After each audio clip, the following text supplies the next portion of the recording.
आज हम एक कोरियन हॉरर मूवी को एक्सप्लेन करने वाले हैं जिसमें बाथरूम कमोड में से एक रहस्यमयी हाथ निकलकर सभी को मारने लगता है। तो कहानी को शुरू करते हैं। कहानी की शुरुआत में हम देखते हैं कि कोई सीवेज में से निकलकर रोशनी की तरफ बढ़ रहा है और फिर हम उसका चेहरा देखते हैं जो कि एक चुड़ैल थी। और फिर हम बॉक्सू को देखते हैं जो ये सब सपने में देख रहा था। बॉक्सू उठकर बाहर जाने लगता है कि उसे अपने वॉशरूम में से एक आवाज आती है। वो वॉशरूम की तरफ जाता है तो वो देखता है कि कमोड में एक हाथ फंसा हुआ है। वो ये देखकर अपनी बीवी को बुलाने लगता है। जो ही उस वक्त सोते हुए उठकर वहाँ आती है और बॉक्सू से कहती है कि तुम्हें कितनी बार कहा है कि जब मैं सो रही हूँ तो मुझे डिस्टर्ब मत किया करो। वो कहता है ये सब छोड़ो और उधर देखो, क्या उस हाथ को वहाँ पर तुमने रखा है? जो ही उसके पास जाकर उस हाथ को चेक करने लगती है, लेकिन जैसे ही वो उसे देखती है तो वो हाथ हिलने लगता है और उससे पैनिक होकर जूही वहीं पर गिरकर बेहोश हो जाती है। बॉक्सू उसे दीवार के साथ लगाकर उसे उठाने की कोशिश करता है लेकिन वो नहीं उठ पाती। इसके बाद वो पुलिस को कॉल करके कहता है कि मेरी वाइफ बेहोश हो गई है और मेरे टॉयलेट में कोई डूब कर मर गया है। जिस पर पुलिस वाले कहते हैं क्या तुम पागल हो, टॉयलेट में कोई कैसे डूब कर मर सकता है? और फिर वो कहते हैं कि क्या तुम्हारी वाइफ बेहोश हो गई है? जिस पर बॉक्सू कहता है कि हाँ। फिर वो कहते हैं कि ठीक है, हम तुम्हारी मदद के लिए किसी को भेज रहे हैं। और फिर तभी बॉक्सू के दरवाजे पर दस्तक होती है।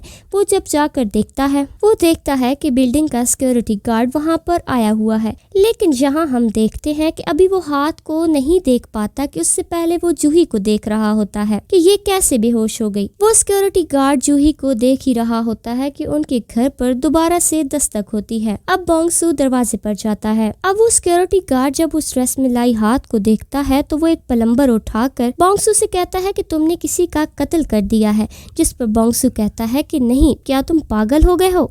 और वो मरा नहीं है बल्कि वो हाथ हिल रहा था।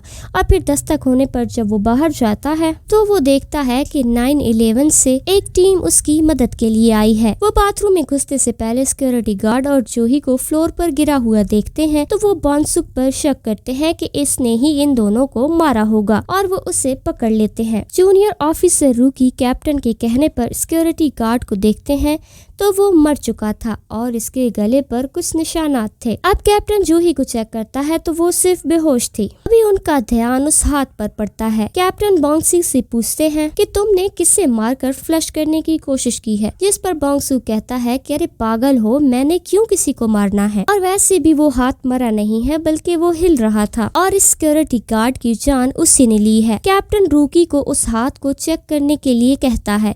रूकी बहुत डर रहा होता है लेकिन कैप्टन की गुस्से की वजह से वो उसके पास जाता है। अब कैप्टन उसे बार बार उस हाथ को बाहर निकालने के लिए कह रहे होते हैं। अब रूकी ग्लव्स पहनकर उस हाथ को निकालने के लिए जाता है तो वो देखता है कि उस हाथ ने हिलना शुरू कर दिया है। फिर वो अपने कैप्टन को कहता है कि सर ये हाथ तो हिल रहा है। बॉक्सू कहता है कि उस हाथ के पास मत जाओ, वो खतरनाक हो सकता है। मगर कैप्टन फिर भी रूकी को उस हाथ को निकालने के लिए कहते हैं। रूकी अब जैसे ही उस हाथ को पकड़ने लगता है लेकिन तभी वो हाथ उसके हाथ को पकड़कर कमोड में खींचने लगता है। जिसके बाद ऑफिसर मिन हियोंग बॉन्ग को छोड़कर रूकी को पकड़ लेता है और उसके पीछे कैप्टन भी उसे खींचने लगता है और आखिरकार रूकी उस हाथ से छूट जाता है। जैसे ही उसे खींचकर बाहर आते हैं तो कैप्टन से दरवाजा बंद हो जाता है और तभी वो मिस्टीरियस हाथ फिर से बड़ा होकर मिन हियोंग के गले को जकड़ लेता है और उसे वहीं पर मार देता है। सब देखकर कैप्टन बॉन्ग योंग से कहता है कि आखिर ये सब क्या हो रहा है? जिस पर वो कहता है कि मुझे क्या पता, यही पता करने के लिए तो मैंने आप लोगों को बुलाया है। अभी वो बहस कर ही रहे होते हैं कि रूकी कहता है कि मेरा ग्लव्स बाहर नहीं निकल रहा।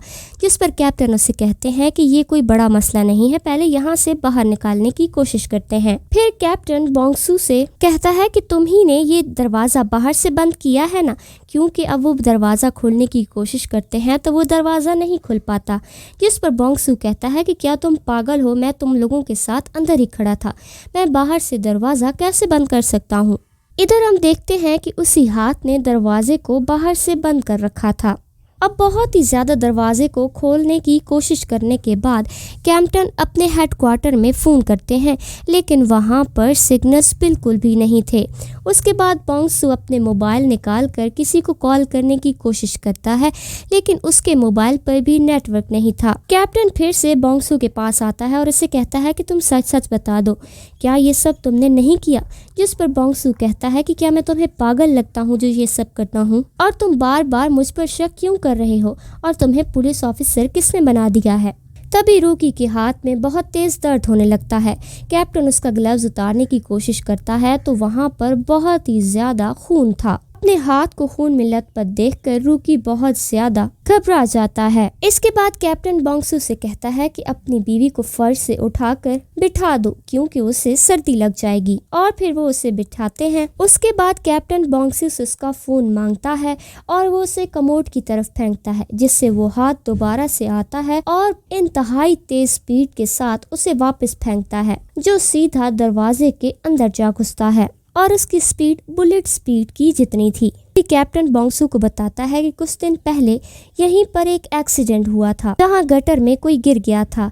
हम लोग उसको ढूंढने के लिए गटर के अंदर गए थे तो वहां पर हमें एक लड़की की लाश मिली, लेकिन स्ट्रेंज बात ये है कि उस लड़की का हाथ नहीं था। बोंगसू कहता है इसका मतलब ही भूतिया हाथ है, लेकिन इसे क्या सिर्फ मेरा ही कबोर्ड मिला था? तभी कैप्टन नोट करता है कि उस सिक्योरिटी गार्ड का हाथ भी उसी हाथ की तरह हो रहा है और फिर वो हिलने भी लगता है, और इधर रूकी को उल्टी होती है और वहीं पर उसकी मौत हो जाती है। अब कैप्टन बोंगसू से वहां पर मौजूद किसी हथियार के बारे में पूछता है, जिस पर बोंगसू कहता है क्या तुम पागल हो, बाथरूम में हथियार कौन रखता है? फिर कैप्टन उसे ड्रॉवर से बाथरूम क्लीनिंग का सामान निकालने के लिए कहते हैं। वहां पर बाथरूम क्लीनिंग के लिए एसिड भी रखा हुआ था। वो उस एसिड को सिक्योरिटी गार्ड के हाथ पर फेंकते हैं, जिससे वो हाथ जलने लगता है। अब वो जूही को होश में लाने के लिए कोशिश करते हैं और उसको होश में लाने के लिए बोंगसू उसे जोर जोर से हिलाने लगता है और आखिर जूही को होश आ ही जाता है। वो होश में आती ही उस पर खून के धब्बे देखकर चीखने लगती है। अब वो उसे चुप करवाने के लिए उसे एक थप्पड़ लगाता है और बदले में जूही भी उसे थप्पड़ लगाती है। अब वो उसे यहाँ की सारी कहानी बताता है। अब जूही पूछती है कि हम बाहर क्यों नहीं जा रहे, जिस पर वो कहता है कि दरवाजा नहीं खुल रहा। अब कैप्टन को दिखाया जाता है जो स्प्रे बॉटल में एसिड को भर कर बोंगसू को देता है। बोंगसू उस सिक्योरिटी गार्ड के हाथ पर वो स्प्रे करने लगता है और इधर हम देखते हैं कि मिन हियोंग जिंदा होने लगता है। अब बोंगसू मिन हियोंग के हाथों पर स्प्रे करता है और इधर रूकी जिंदा होकर कैप्टन के पैरों पर काट लेता है और उसे बचाने के लिए बोंगसू उसके हाथों पर भी स्प्रे करता है। अब मिन हियोंग के काटने की वजह से भी कैप्टन इन्फेक्टेड हो गया था। अब कैप्टन कहता है कि अगर हमें कुछ आग लगाने के लिए मिल जाए तो हम डोर को ब्लास्ट करके यहाँ से निकल सकते हैं। बोंगसू से कहता है कि आपके पास लाइटर है क्या? वो कहते हैं कि मिन हियोंग स्मोक करता है और इसके पास लाइटर होगा। अब बोंगसू जाकर मिन हियोंग की जेब से लाइटर निकालता है, लेकिन तभी वो हाथ बाहर निकलकर उसके सर को पकड़ लेता है। लेकिन जीहू बॉडी स्प्रे उठाकर उस लाइटर पर लगाती है और वो आग उस हाथ पर लग जाती है और बोंगसू को वो छोड़ देता है। और अब बोंगसू बेहोश हो चुका था।